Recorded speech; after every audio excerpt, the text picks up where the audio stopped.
Is me seo Jessie. Is me sé Thea. Is me se Leah. Is me se Caitlin. Is me se Chloe. Seo an Sgoil Acadamaidh. Acadamaidh Rìoghail inaníis. Thos ich an Sgoil ann an seach Chiad nó Sgoil. Thug a Chiad hocaigh bóid ar Sgoil. Seo an Sgéalach.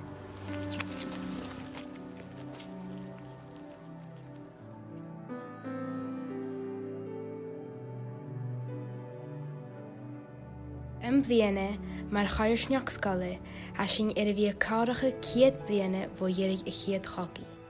Ba mór an scolaran agus luch obrach ag an nám in sás a chogaigh. Chai 8-3 a bhir a bhín an scolaran ag an nám in maraigh agus neach obrach.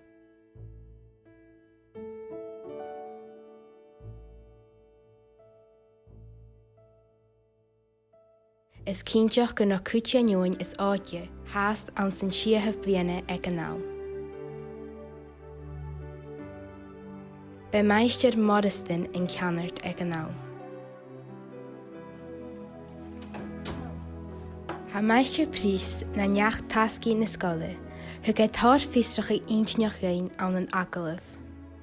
Dúntaí sin me dhéang na duine a bhain sás a chogaigh, agus mar a chaid céinechan a dhéanamh ára. J éal a haid a chuir dó mar hainechan.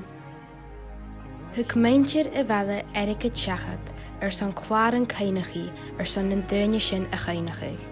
A thuigh ar sin feadhe ar san ostal ar san cloníon na scoile. An Jake duine van Sgoil go leir a Chiad hoci.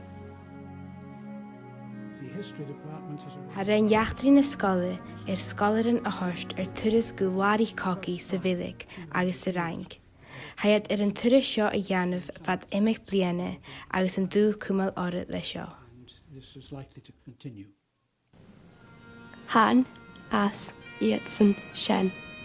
Mar a ha sin a ha ar fagó a fás sin. Hásin a tíigh scíos ús ná dí tíigh líon. Ag dá fótha na gréine agus ag almí éirí. Í siad a céinteag ára.